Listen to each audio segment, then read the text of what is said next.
Hello, hello. This is Justin Colletti of SonicScoop. Thanks for joining me for today's MixCon live stream. I am here with two folks from probably my favorite headphone brand now, Audeze. I'm holding my Audeze MM500s right up here. I am a user. I'm a lover. I did a video recently where I compare basically all of the headphones that there are in the pro audio world, and these came out on top as my favorites of the whole bunch that I checked out there. And for good reason. I'll tell you a little bit about why. But today is not going to be just product plugging for Audeze. We're going to talk a lot about design philosophy for headphones in general. So even if you're a lover of another brand or you're looking at other brands, I think the information that we'll go over today is going to be extremely useful to you guys. We'll talk about headphone construction, headphone designs, kind of trade-offs, what you can look for in features and specs in any brand that you might look into. And if you are interested in Audeze, we'll also talk a little bit about their whole line so you get a better sense for how the different models compare. Really excited to have both of these guys here. On the far right-hand side of your screen with the headphones on is Chris. And Chris actually had one of his songs there in the masterclass that we just did yesterday with Gavin Lurson and Ruben Cohen. That was his band, Greater California. So if you enjoyed that track, check them out. And big ups to Chris for letting us hear your music. Chris, thanks so much for joining us today. All right. Thanks for having us, Justin. I really appreciate it. It's good to be here. And thanks for featuring the song as well. It was nice. Yeah, great to have you. And right next to Chris here in the middle of your screen is Peter. Peter is also with Audeze. And where Chris comes from more of a musician background, I think, Peter, you might come from more of a kind of technology and hi-fi background, like really interested in things like driver design. Are you more on, you say, the tech side than the musician side? Yeah. I mean, I've been kind of a headphone nerd. Started out in, electrical engineering degree for a while there, and I was just a big headphone fan for like the last 20 years, and lucky to work here at Audeze now, and really get into that with great things like these LCD5s that we can talk about more later. Yeah. Cool. So before I ask you guys the first question, I just want to give people a little bit of my experience with these headphones and why I like them so much, because it's going to help set up the first question. One of the things that you can really look for in headphones and what makes good headphones good, people often think of things like frequency response. And as much as I love the frequency response of these MM500 headphones, one of the things that blew me away about the Audeze line the first time that I heard them, and hearing the super high-end ones, the LCD4s and then later the LCD5s, was also things like the transient response of them. They had a really speaker-like impression that they gave me. It felt more like I was listening on speakers than what I'm used to. And hearing their super high-end models years ago, the LCD4s for the first time, the low-end extension was incredible. Like you could make useful decisions about what was going on well below 100 hertz, well below 60 hertz. And that was, I think, one of the best things about mixing and mastering in headphones today is they give us a secondary low-end check. But not all brands give us enough low-end extension to be useful in that regard, and the Audezes definitely do. And the other thing that made them feel to me like I was in a mastering studio was just how swiftly they responded. The ability to hear transient detail, that until you've experienced this for yourself, it's hard to know what you're missing. I remember the first time I walked into a real mastering studio and started working on it, it was where compression finally clicked for me, because I was like, wow, the speakers are fast enough and accurate enough that I can actually hear the differences I'm making with my attack and release settings. Like finally, the speakers are clear enough, fast enough, responsive enough for me to really hear that and develop my ear even better. And I got the same feelings out of these headphones. So that's enough preamble for me. I want to start by asking Peter on the technology side, what is it about Audeze headphones in general that make, for me, the transient response so good? And are there different types of drivers you use in different types of Audeze headphones? Can you give me the lay of the land there? Well, so the primary reason our headphones have the great transient response that you're remarking on is due to the fact that the vast majority of our headphones are planar magnetic designs. And what that means, as opposed to a standard, headphone or speaker driver that's a kind of, a cone shape with a magnet at the end. Ours is a flat plane that has a series of magnets along the way of it that creates a very powerful magnetic field across the length of this very wide driver that's usually pretty much the entire size of the inside of the ear cup here. So it's much larger than the drivers you see in dynamic headphones. And the technology itself, that combination of that high strength magnetic field and then the very flat and thin and lightweight nature of that driver means it can respond incredibly quickly to the signal, which just means, yeah, like you said, better transient response, better detail, and just generally a more realistic, lifelike sort of sound. Now we do have one other headphone, the Carbon, which is an electrostatic headphone, and that works on a similar principle with a very thin driver element. Except this one is not controlled by magnets. It resides in a high voltage electric field, and because there's no metal on that driver is the lightest and, in theory, the quickest possible moving driver that you can have of any of these technologies. But the trade-off is that it requires a very high voltage amplifier that's generally pretty large and expensive. So that's kind of the ultimate dive into the deep end of the pool solution there for headphones and monitoring. Great. So we better understand across the Audeze line which ones are planar magnetic and which ones of them are the electrostatic design. So the electrostatic is just one model. That's the Carbon. It's our co-flagship along with the LCD5. And then all of the other headphones that we make are all planar magnetic, whether they're over ear, in ear, on ear. Those are all planar magnetic headphones. Great. And do you have any tasting notes for how the Carbon compares in sound and feel to something like the LCD4, LCD5? Well, each of those headphones is a bit different and kind of interesting. The Carbon has a almost one might say a slightly warmer or softer characteristic to it as compared to the LCD5. It's co-flagship partner. Typically, in the past, a lot of electrostatic headphones have been viewed as bright, thin, toppy sounding, etc. And Carbon is really kind of flips the script on that. It has incredible bass, incredible low end extension, and just feeling of air movement for an electrostatic headphone, which in some ways, make it a little different feeling than the LC5, which just is incredibly detail focused and detail oriented, and really puts every last little detail of the recording foremost in your listening experience there. And then LCD4 is a bit different too, in that it's more of a older Audeze house sound that has less emphasis in that upper mid range around 2 to 5K than some of our more recent designs. So that has a even more, you might say, relaxed or warm sound to it, but that a lot of people swear by, and it's kind of the sound that Audeze became known for in the early days of the company. Sure. So I'm bringing these up so people can take a look at them. LCD5, that's kind of the latest flagship that has the planar magnetic design. And then the Carbons, I got to hear these at AES. I'm going to be there. So I want to hear the Carbons. I think they're the only model from you guys that I have not yet heard. And then, so here's the Carbon. I'm bringing them up on screen for you guys to see them. This is the Carbon. Definitely got to check those out. These are the LCD5s, really beautiful sounding headphones. And then the series below that would be the ones that I have here, the series after Manny Marroquin. And they're considerably less expensive. I'd say roughly half the price of the LCD5s, but also planar magnetic. And now you guys have a even less expensive series that's like, what is it, like $400 or something? The MM100s? 100 right here. Yeah, it's at $399. And that's what's on my head. I'm wearing a pair.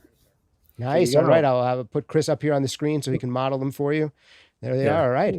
Good stuff. I got to check these out too. So that I understand even better, the LCD series are planar magnetic. Your Carbons are the electrostatic.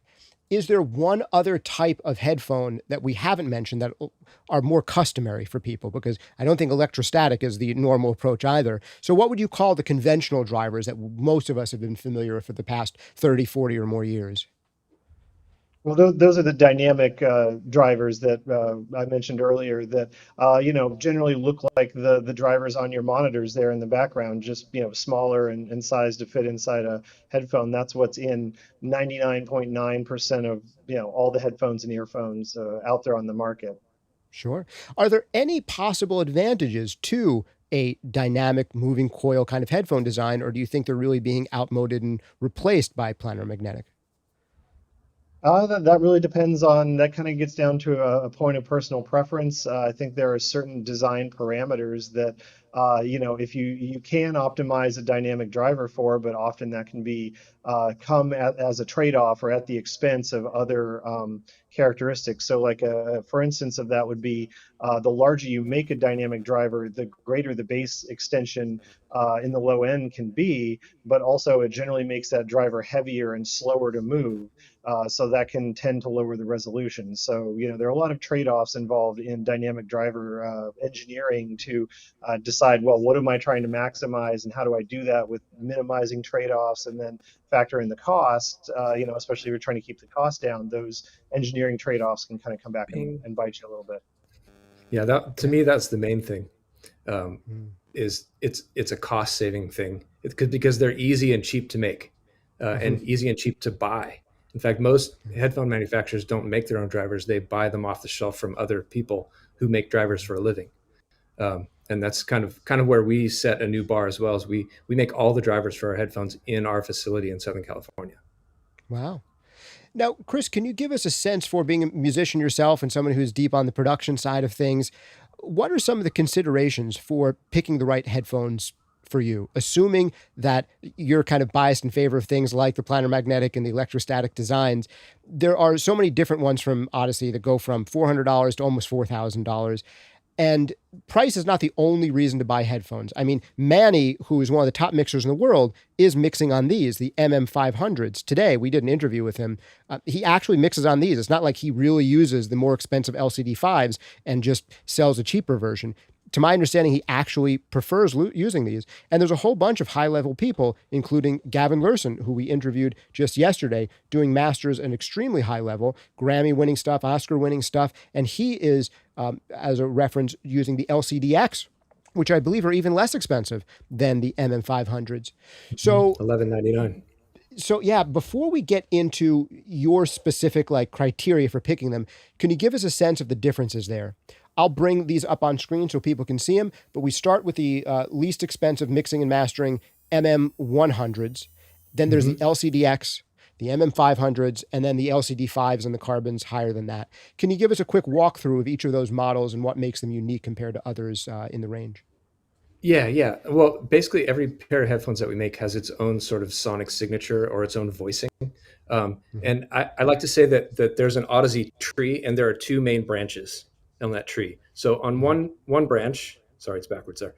One branch you have kind of our original sound, which is closer to the LCDX. It's very neutral and usable for pros, but it has a certain signature that when we started as a company, our CTO really wanted to hear. And some people say it's light in the mid range.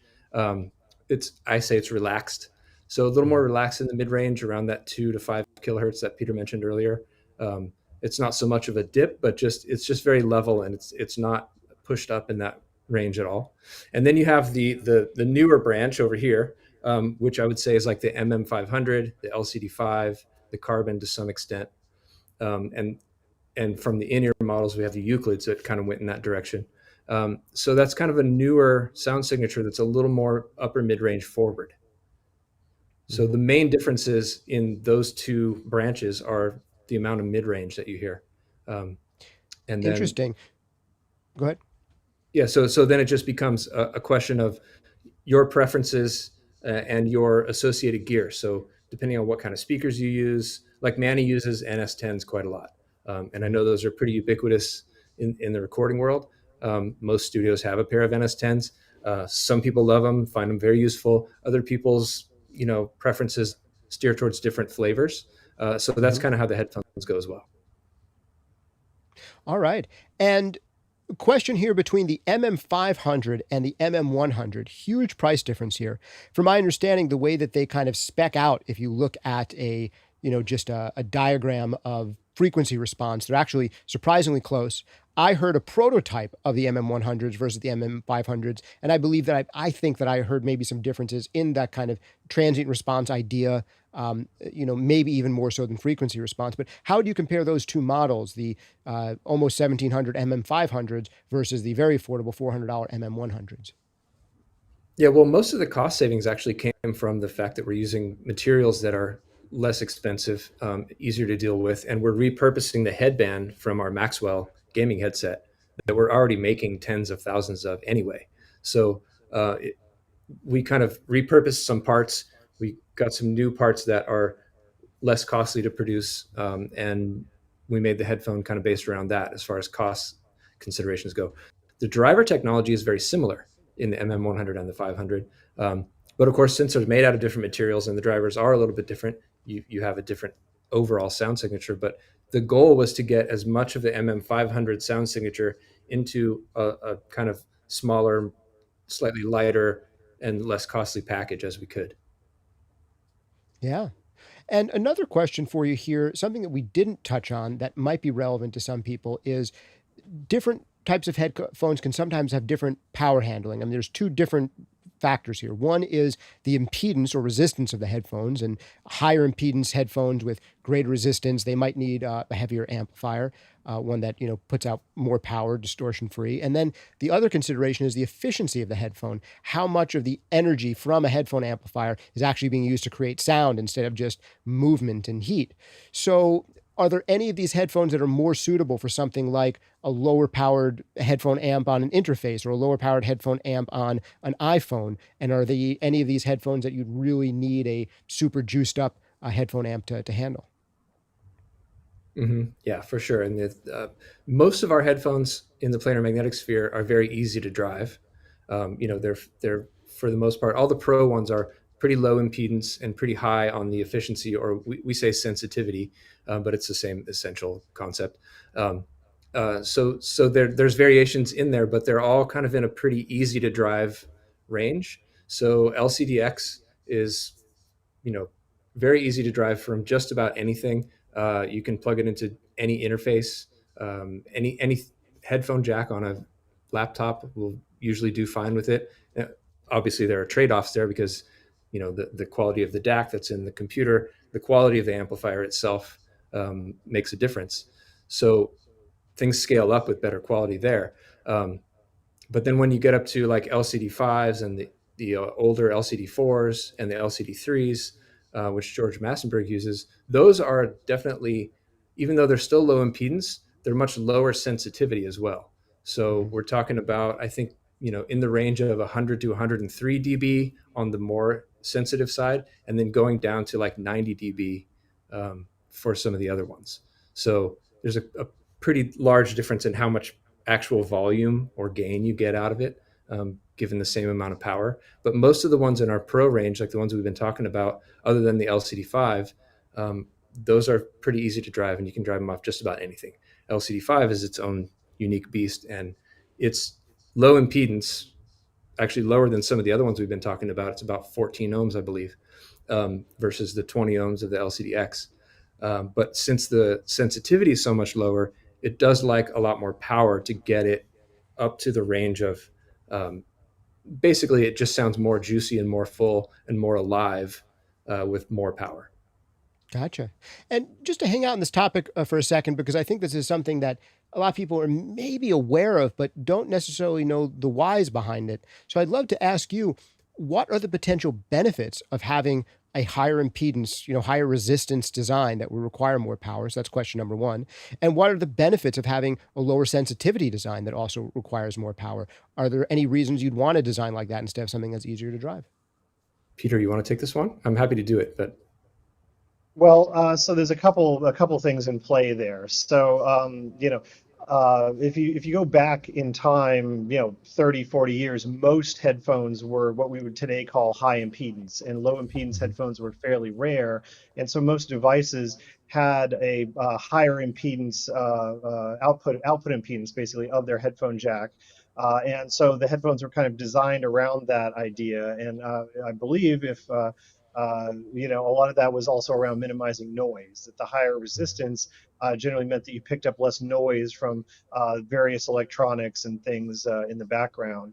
And then, over time, a lot of these headphones, both dynamic and planar, have moved towards lower impedance designs, and that's partially just due to changes in the technology, embedded microchips and everything from phones, iPods, etc., that were generally better at driving lower impedance, high efficiency loads. So that's kind of where the market went, you might say, in terms of why we enlarged transition from one to another. Now, in this day and age, you might still want to make a headphone with a high impedance design because you wanted to play better with certain types of amplifiers, more commonly seen in the audiophile circle tube amplifiers. A lot of folks there like output transformerless tube amplifiers, and those tend to synergize better with higher impedance headphones.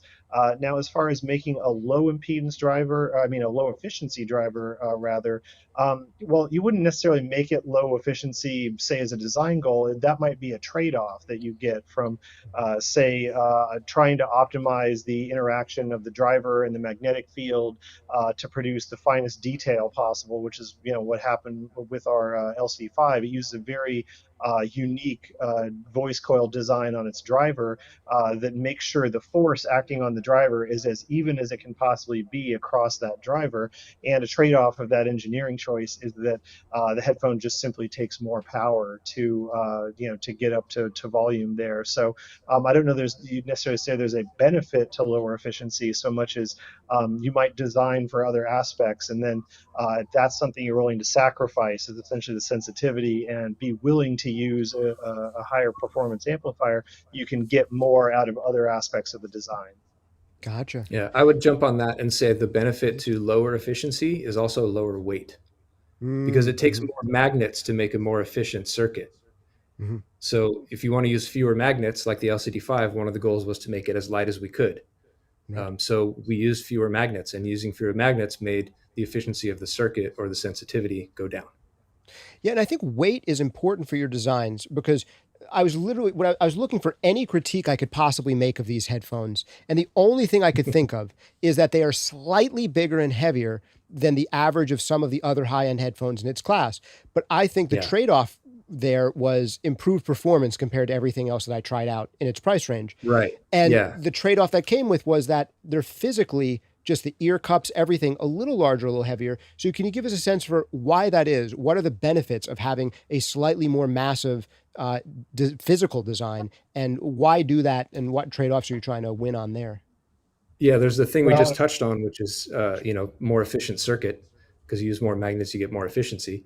And then there's also physical aspects, and I'll let Peter talk a little bit about that. But really quick, one thing I like to say, when people are used to wearing tennis shoes or sneakers, trainers, and they transition to starting to wear boots, either for hiking or bike riding or whatever their reason for wearing boots is, it takes a little time to get used to that, because those new boots feel kind of heavy. And so that's a lot of times how that relates to our headphones are more like the boots. Right. Peter, anything you want to add to that idea? Oh, well, just that the planar magnetic technology in general, because of the need for these large, wide magnetic fields, especially as you make the headphone more efficient, like Chris was saying, just generally tends to lend to a heavier headphone. Like if you pick up one of these drivers here in the Audeze factory, particularly for some of the higher end models, just the one driver for the side of the headphone weighs quite a lot. So that really is a bit of a fundamental trade-off that you're making for this technology. Now, we could make the drivers smaller in order to make them lighter, but then again, now you're decreasing that size, so that decreases some of the performance capabilities of that driver, like its low-end extension, which most of our headphones are known for getting below 20 hertz essentially without dropping the level. So that's a trade-off you have to be conscious of if you want to make a planar magnetic headphone lighter, as well as potentially losing some sensitivity and efficiency and needing a stronger headphone amp. And then when it comes to some of the other stuff, I mean, like you're talking about MM500, for instance, that headphone has these really nice machined aluminum parts on it, and it's a very premium feeling product, and that's what a lot of what we go for is premium materials. And it does make for a heavier headphone, but as Chris said, most of these headphones are within the realm of what you adapt to pretty quickly once you start using them. And but that quality, that durability that's going to last for years, if not decades possibly, is something they'll always be there on those headphones as well. Sure. I want to switch to audience questions in just 1 second. Before I do, one other thing I want to note is that, Chris, you are currently wearing the MM100s, right? The less expensive model from the Manny's. And I actually think that on as much as I love my 500s, there's something about the aesthetic of yours where these do have these kind of little pokey things out of here, which this is a My favorite nicer kind Martian of headset. antennas. More adjustable. Yeah, but yours is a little bit lower profile in a way Yeah, where I yeah. think there's something that's just a little bit more neutral of a look about the less expensive 100. So even though they're less expensive hardware, there's possibly, depending on just your tastes, there could be an aesthetic benefit in the slightly lower profile. And you don't have, if I had a much larger head, I wouldn't have as much of these sticking out. But since I have a smaller head, I have a little bit more of them sticking out. So, and that's only really a consideration for people who are going to be on camera. But I think yours is a slightly more seamless look there with the MM100. So Yeah, fewer less moving expensive parts. isn't necessarily worse all the time when it comes to aesthetics. Right. Yeah. So one last quick thing, just to hammer this home before I go to the audience questions, was just so I understand this branching idea. You have the LCD, let me see if I can remember this. The LCD X headphones, which have a little bit softer upper mid-range, slightly darker, maybe warmer, fuller, smoother sounding in a way. And then But they in a also have a similar nice price sparkle bracket. on top. Right. And then Yeah. a similar price bracket, the MM500s, which maybe just have a little bit more upper mid-range presence. So they maybe feel a little bit more detailed in a way. So that I understand the branch, you said that the the LCD X's were more like your kind of original ones. How far back does original go? Are they closer to the LCD 4s than the MM500s are? They're closer to the LCD 2s? Where does that branch start? With what Well, model does the actually, sound start to diverge? I would say that our original sound signature came at the very beginning with the LCD2, and the LCD-X was essentially our second headphone. It was kind of released at the same time as LCD3 because they're very similar drivers, just with a different voice coil length. So those two headphones kind of carried that sound signature forward, and then I would say we started to get into this more upper mid-range idea, really, with LCD1 technically, which was kind of the previous version of the MM100 goal of making a lower cost headphone. That was the first headphone that kind of had a little more mid-range to it. And the LCD MX4 has a little more mid-range. And then we grew into that really with LCD5. Gotcha. And where does LCD4 sit on that roadmap? Would that be closer to LCDX or closer to the MM500 and LCD5? Yeah, I'd say it's closer to LCDX. Gotcha. LCD4. All right. Good to know. Cool stuff. And the LCD4s, they were favorites for a lot of people, but they were probably your biggest headphones. They had really nice low end extension, but they were just, the LCD5s really improve upon them, in my experience, by just having a slightly smaller form factor. And there's just this tiniest sacrifice in low end extension, but there's more comfort and a slightly more articulate, mid range forward feel. So I've got to say, I've liked all the Audeze headphones I've tried. If you guys ever have the opportunity to go to a trade show like NAMM, like AES, to just try out these models for yourself and develop a sense of memory Come for to them. AES next week. Say hi. Yes. Peter if you're and I in will New be York, there. if you're going to be in the area, please stop by the Audeze booth. You'll probably see both these guys there. Try out the stuff. Bring your, iPhone or Android or whatever. Listen to some music that you know and love. I think you're going to be blown away, and you'll get a good idea for how good headphones can sound. So even if you look at other models, you have some basis of comparison for what a planar magnetic sounds like and what you might be missing and why you might want to save up more for nicer headphones. But you also get a sense for really developing a sense for what kind of headphones are going to suit you. You really need to get headphones, I think, that kind of suit your biases. If you are constantly pushing a lot of upper mid-range on things because you're looking for more detail in your mixes, and you know that your mixes come out sounding, too muddy if you don't, and now you go to a place where you're brightening things up, excessively, and you now have excessively, upper mid-range forward mixes, then maybe having a little bit of that in your headphones and going for something like the MM500s can make sure that you're not pushing things too far in that end.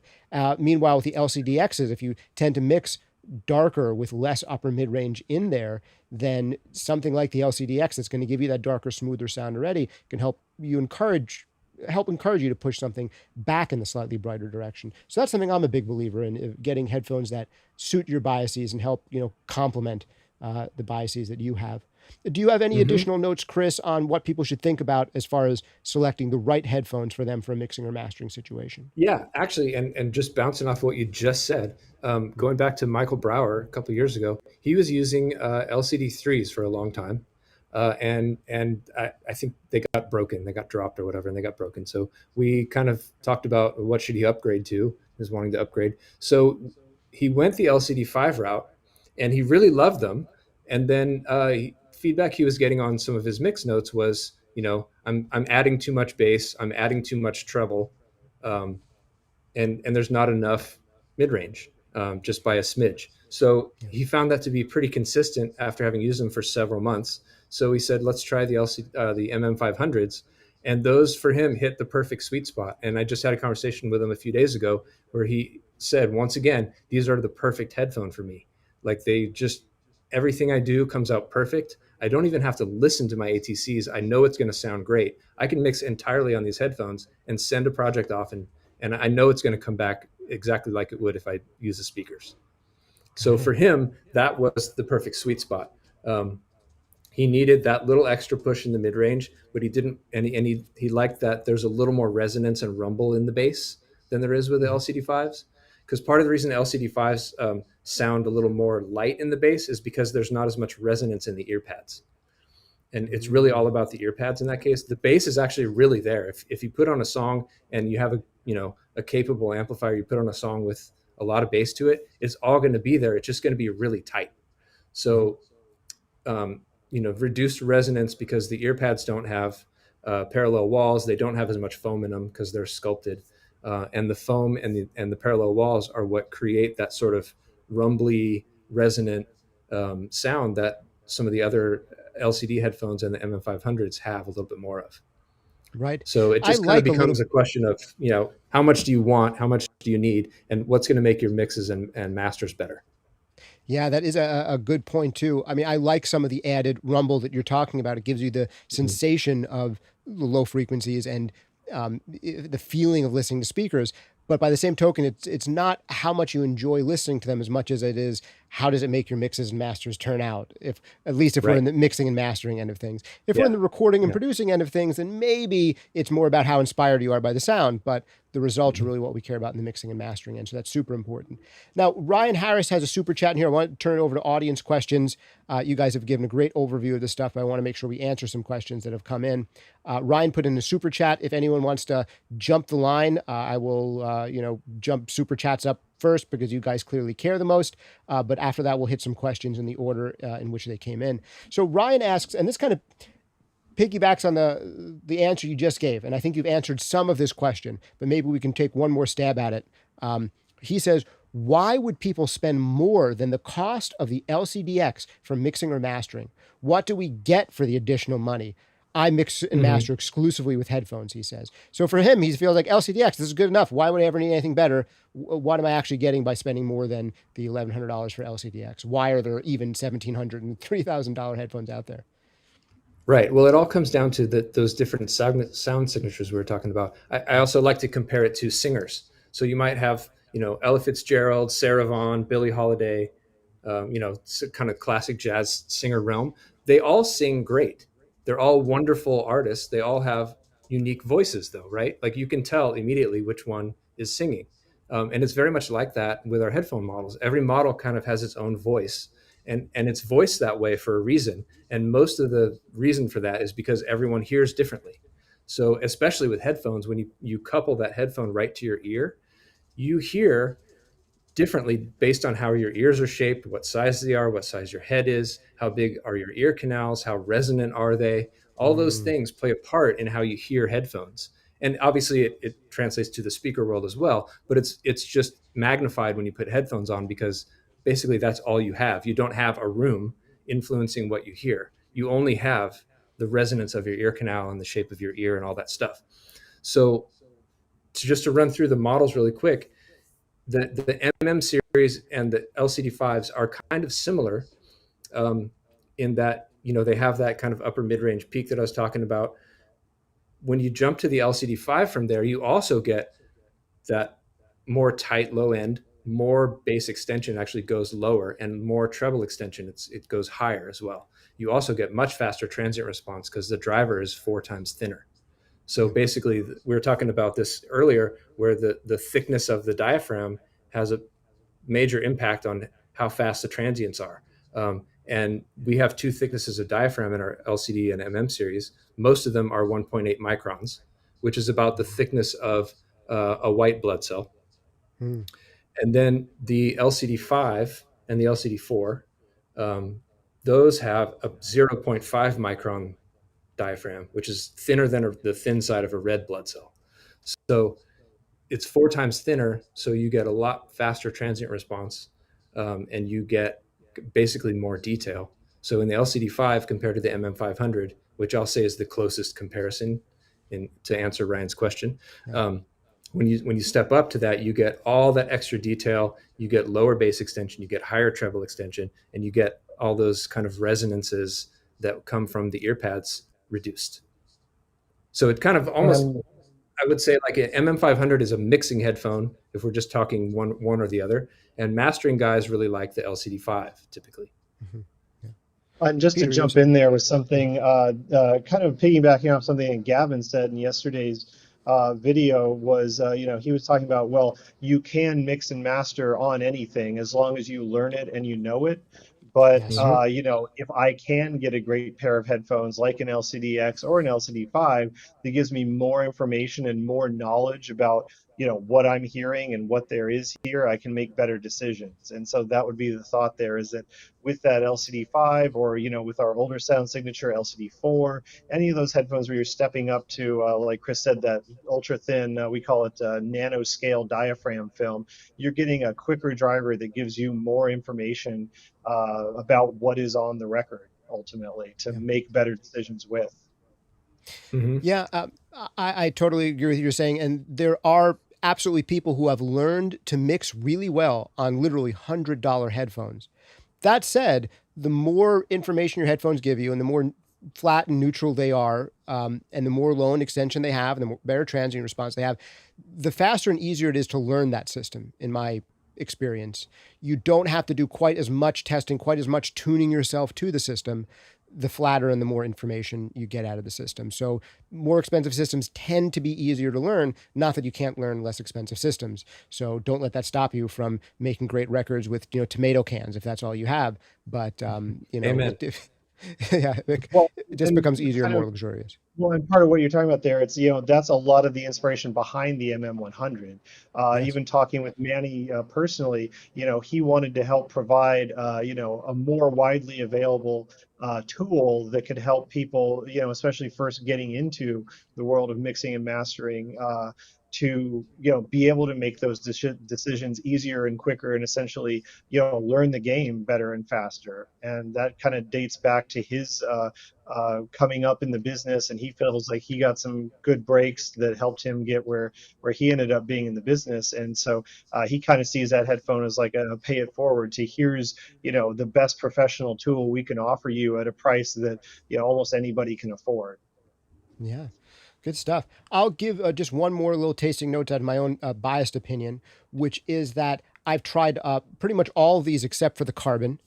And my tasting notes would be, when I try the LCD5s and the LCD4s, which I think are no longer in production, I probably like them 5% better than the LCD5s, just because there is a little bit more of that kind of low rumble, which is just so unlike any other headphones in the world, that stood out to me. But then I heard the LCD5s and I'm like, I like these 95% as much, no, 96% as much. And if I'd never heard the LCD4s, then like I wouldn't know what I was missing at all. And there's benefits to is a slightly tighter low end, but there's this trade-off where they're a little bit more compact, lighter weight. They look better on a person just because they don't have this trade-off of having even more mass. And then I listened to the MM500s, which are half as much as the LCD5s, and I liked them 93% as much as the LCD5s. They were all like in that same, like there wasn't anything where like this is an A+ and this is a B. It's like an A+ versus a high A, it's like they were all in that range for me. And if I had only ever heard the MM500s and had never heard the LCD5s, I'd be like, well, headphones couldn't possibly be better than this. Why bother?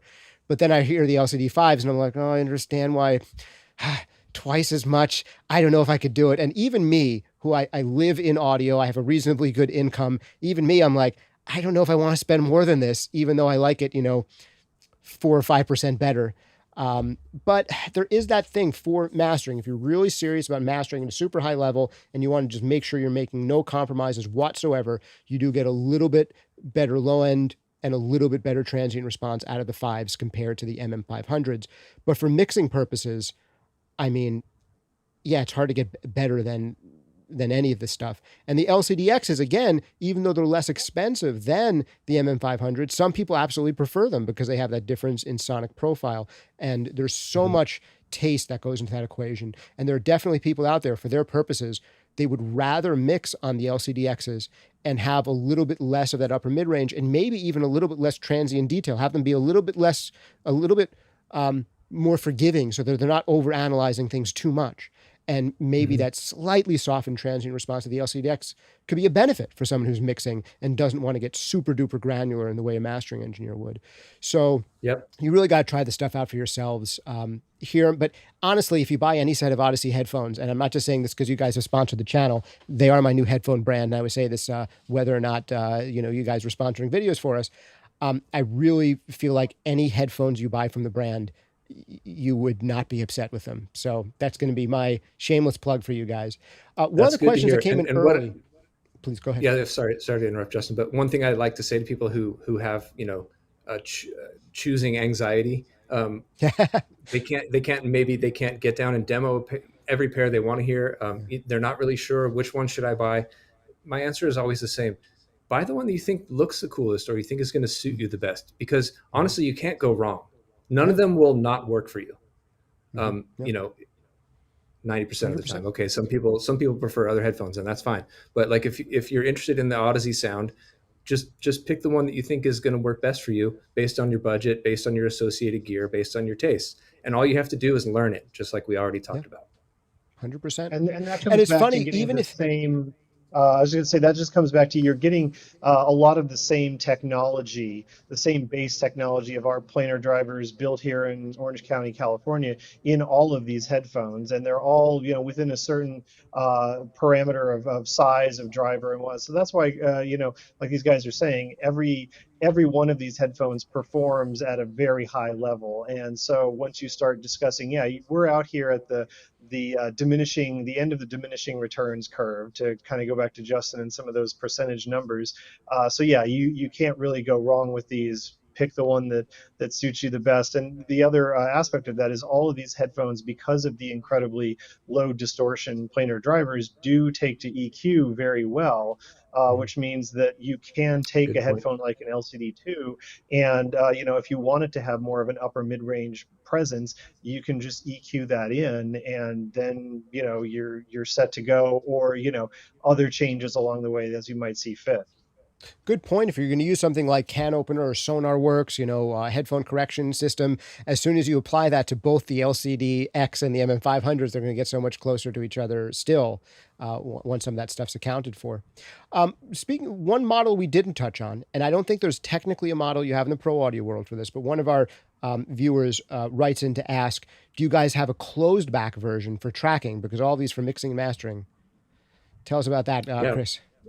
Yeah, we have two closebacks right now that are good for that. The LCD XC, which is the closeback version of the LCD X.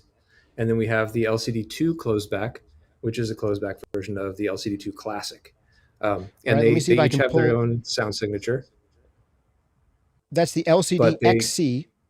XC, and the LCD2 closeback. All right. So the LCD XC that I'm looking at right now, interesting. It's a little bit of a kind of rounder look. And it kind of looks almost like an open back because there's this kind of texture to it, but there's like a plastic coating over it. Interesting. It's actually carbon fiber. These cups here are carbon fiber. Let me bring you up on screen here, Peter. Hold on one second so you can show that one. Yeah, I was bringing myself up. Yeah, that's an even better detail. Cool. So the LCDX. And what was the other one that you had mentioned, Chris? And do you have one of those, Peter, to show? I don't have the LCD2 closeback. I don't have that right in front of me right now, though. All right, I can pull that up on headphone looks wise, except that outer cup has more of a marbled finish, not the carbon fiber. I should be able to pull that up on screen for people. LCD2 closeback. I see it here. Yeah. That's taking a second to load. And actually, it's so pretty affordable, the LCD closeback. Yeah, and bit warmer, a little more forgiving, a little less resolving. Mm-hmm. The XCs, because when you put a closeback cup on a dipole driver like our planar magnetics are, you have essentially you have some sound waves that would have gone backward, but they bounce off the cup and go back through the magnets into your ear. So some frequencies kind of double up. And what that means for the LCD XC in particular is that you get even more of that upper mid range. So they become even closer in frequency response to something like the LCD5 or the MM500. Um, so some people really like that. It also gives you a little more in like around 100 to 200 hertz, kind of like that upper bass range. You get a little more push there. So like, electric bass kind of comes a little more forward in the closebacks. Yeah. So some people really like that, and it also obviously, it isolates you from your environment. I like to say that the difference between an open back and closed back in our headphones is sort of like when you're sitting in a car. If you ever listen to music in a car and you have the windows rolled down and then you roll the windows up, well, that's very similar to the difference between what you'll hear with an open back and a closed back. Yeah, interesting. Everything that comes with that. Some frequencies bounce around the car. It isolates you from what you're hearing outside. It isolates the people outside from what you're hearing when you roll the windows up. Interesting. Now, another quick question here that just came in was, what are the best ones for under 300? And so far, all these pro ones that we've been talking about, none of them are under 300. But you actually have some other series that aren't marketed as pro headphones, I think are in that price point. Can you tell us about that kind of stuff? The Maxwell. All right. Yeah. All So right. I'm Peter showing them? Yeah. So I'm holding that here. This is our Maxwell wireless gaming headset. So this comes in at $299 for the PlayStation model. So this is our least expensive headphone currently. It still uses 90 millimeter planar magnetic drivers, just like the MM100 does. It has a very similar headband to MM100. And it has a lot of neat onboard tech, more specifically for gaming. It has dual chamber closed back ear cups for noise isolation.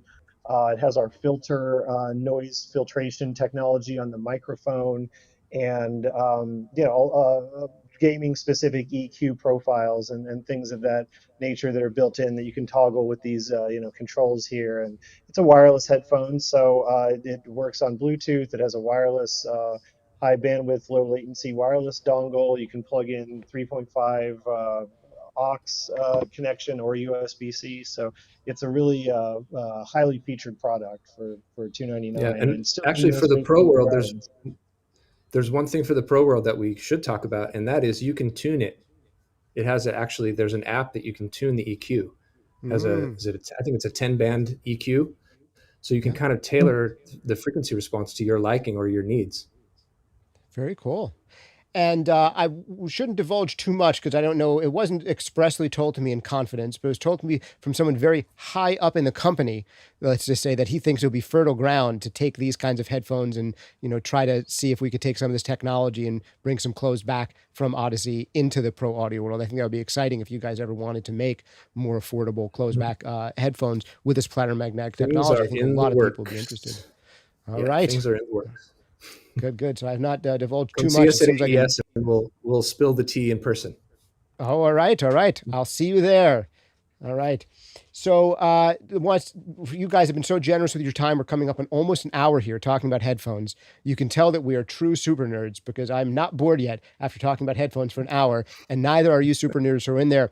If you are a super nerd in the chat and you've been here for a full hour listening about headphones, let me know. Because I want to give you your super nerd points, your super nerd badge for being super awesome. Let me just see if I can get through a few questions here, lightning round.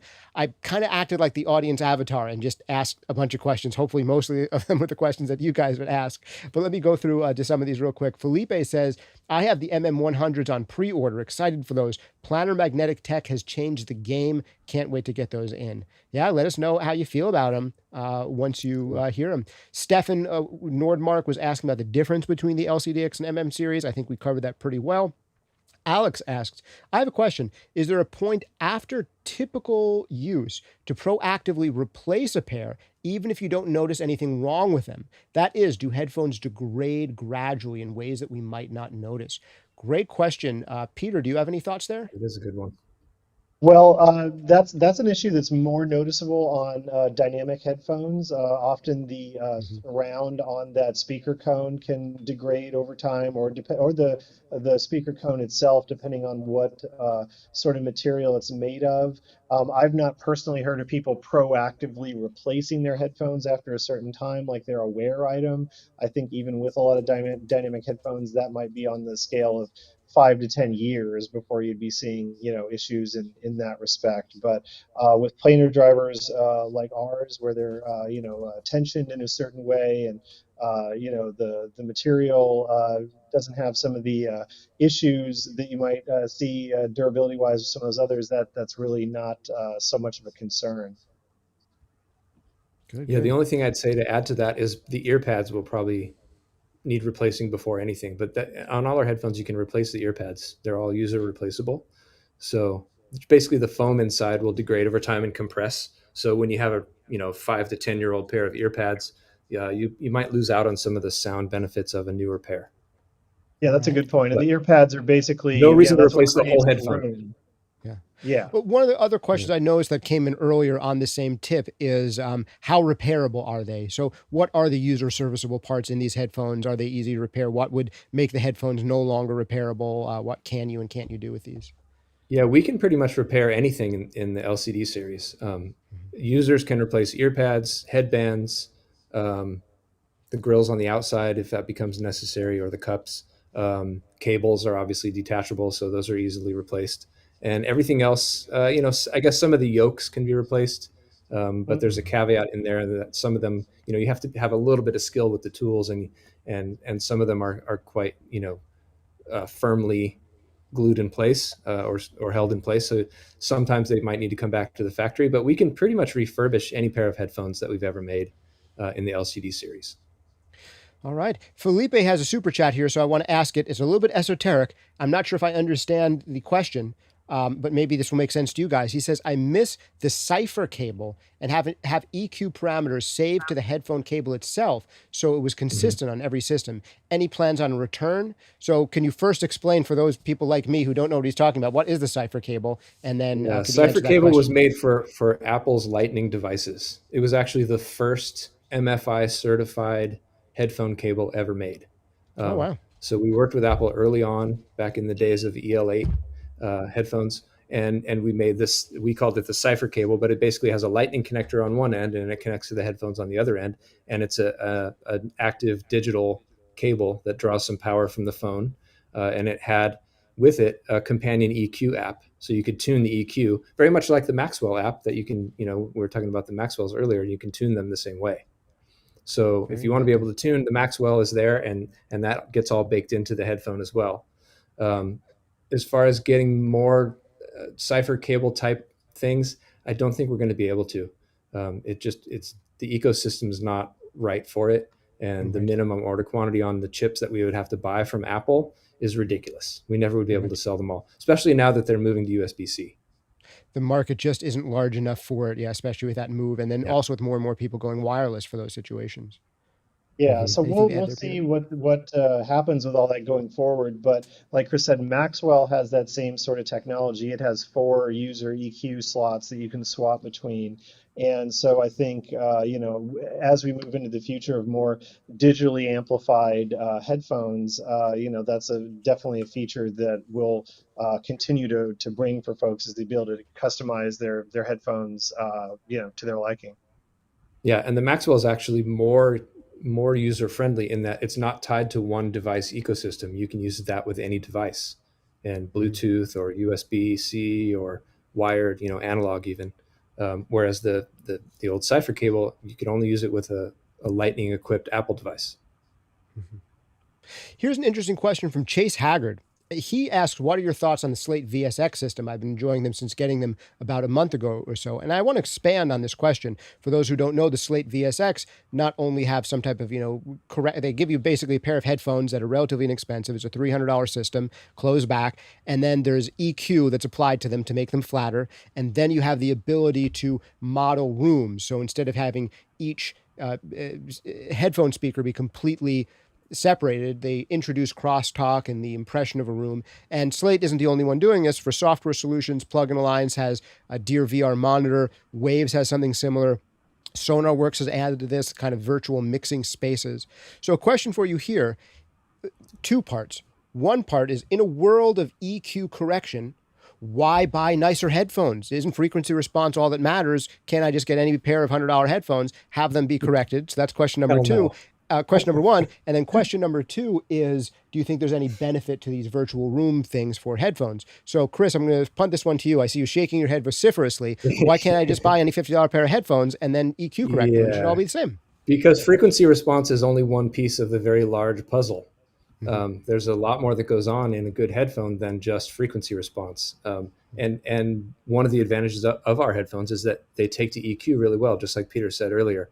You can EQ the heck out of our headphones and you won't really induce any distortion in the drivers until you get to an absurd level. And we've seen that happen. But, at that point, what's going on? There's probably some other problem.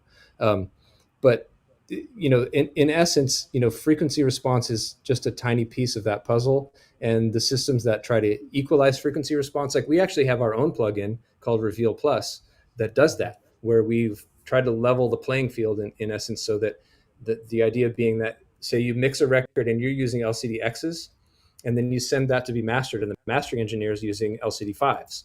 Well, if you both have Reveal and you choose your headphone model from the pull-down menu, then you're hearing much closer to the same frequency response out of your headphones than you would be otherwise. So there's some real advantages in that.